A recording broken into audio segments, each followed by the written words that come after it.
Hello, everyone, and welcome to this yet another episode as we continue with the mastery in the stocks investments. And in today's session, I want us to look at the classification of stocks. So, when you talk about classification of stocks, this is how stocks are classified depending on various things. And today we are going to start looking at the classification in terms of what we call common stocks versus the preferred stocks. So you need to understand that not all stocks are equal in the stocks market, and some of the stocks give you voting power, for instance. Others give you priority in terms of income.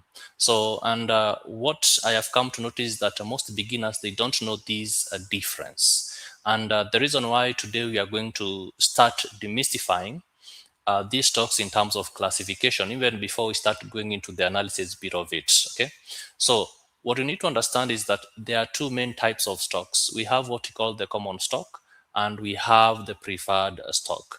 And this is what you can say it's classification in terms of ownership. So that is, in terms of ownership, we get two types of classification or two types of stocks. That is the common stocks and the preferred stocks. And both, they represent ownership, but they come with different rights. Okay, so let's begin by looking at common stock. So when you talk about common stocks, so that you can be able to understand this, common stock shareholders, they can vote in a company's decision, right? So they benefit from the price growth, but they also receive dividends, but not a guarantee. Why? Because before they receive dividends, first of all, the preferred shareholders have to be paid the dividends. Okay, so but again, it's not really a guarantee. Also, depending on whether the stock pays dividend or the stock does not pay dividends. Okay, and this is what most of the retail investors buy. So when we talk about preferred stock, you have to understand that for the preferred stock shareholders, they get what we call fixed dividend payments, right? So their payments, their dividends are paid in a fixed term, right, or in a fixed time, and they get paid before the common shareholders. So the reason why I said for the common shareholders, they receive dividend, yes, but not a guarantee, because first of all, the preferred shareholders, they are the ones who are paid first. Okay, but when we come to the voting rights, the preferred shareholders, they usually have no voting rights.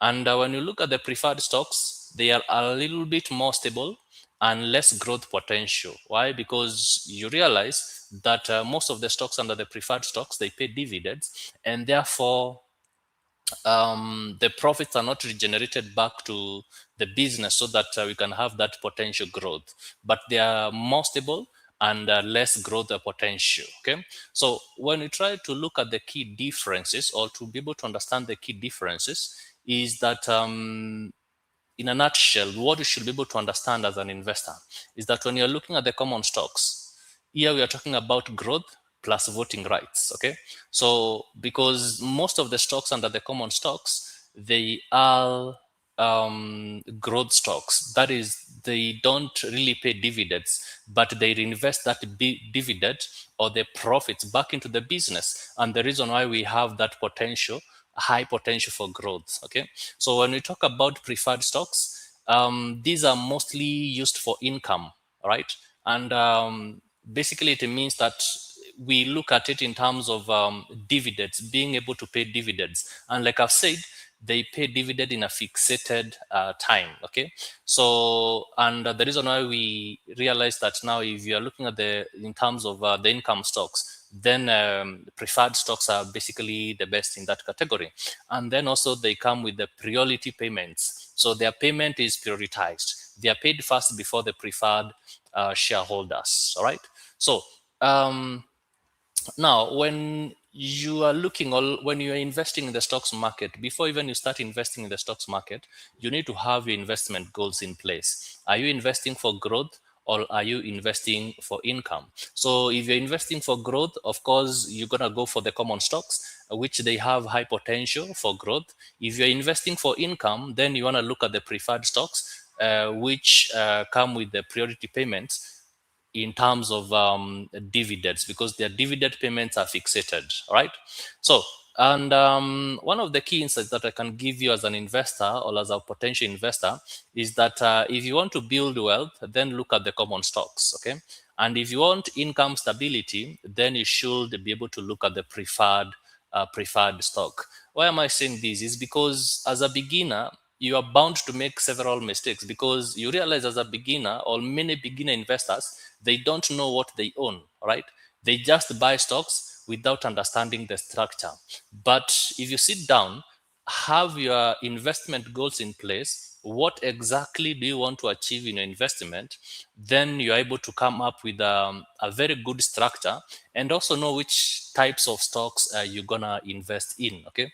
You're able also to understand which types of stocks that you're gonna invest in, right? So, and now that you're able to understand, or now that you understand the different stock types, especially in terms of common stocks versus a preferred stock, so in the next session, we will be looking also in terms of classification, in terms of sector, because you understand we have about 11 sectors that we are going to look at.